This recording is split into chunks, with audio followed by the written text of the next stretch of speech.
3rd Tamil Nadu international guide festival.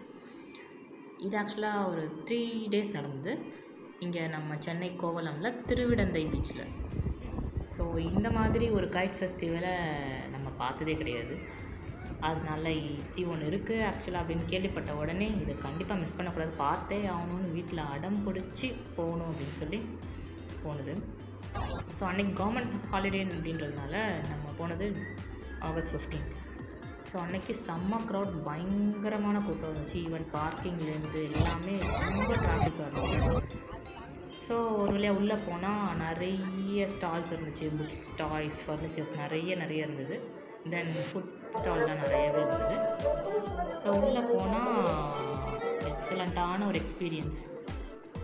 நிறைய different varieties of cartoons, animals, birds, fish அந்த மாதிரி நிறைய இருந்தது.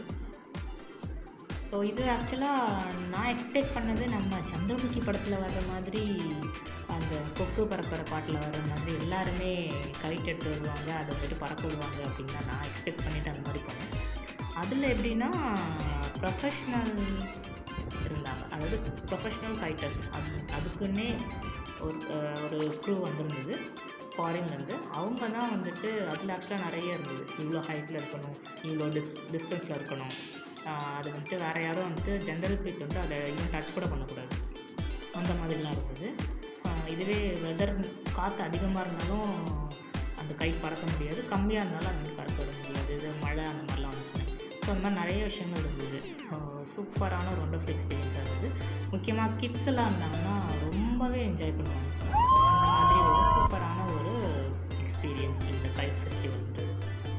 இது ஆக்சுவலாக கோவளம்லேருந்து நம்ம வீடு கொஞ்சம் பக்கமாக இருக்கிறதுனால நான் ஈவினிங் ஆனோடனே இன்னும் கைட்னால் வந்து ரொம்ப ஹைட்லேருந்து இருக்கும், பறக்க விட்டுருப்பாங்களே அப்படின்னு சொல்லி நான் வீட்டில் பால்கனிலேருந்தெல்லாம் எட்டி பார்த்துருந்தேன், எங்கேயாவது ஒரு கைட் தெரியுதா அப்படின்னு ஹைட்டில். ஸோ அதுக்கப்புறம் கோவளம் ரீச் ஆனதுக்கப்புறமும் இன்னும் ஏன் கண்ணுக்கு எந்த பட்டமுமே தெரியலையே அப்படின்னு சொல்லிட்டு பார்த்துட்டு இருந்தேன். ஆக்சுவலாக கரெக்டாக எக்ஸாக்ட் பாயிண்ட் போனதுக்கப்புறம் தான் அந்த கைட் தெரிஞ்சுது. ஸோ என்ன மாதிரி ஃபஸ்ட் எக்ஸ்பீரியன்ஸ் பண்ணவங்களுக்காகவும் இது எப்படி இருந்துச்சுன்னு கேட்டவங்களுக்காகவும் இந்த வீடியோ.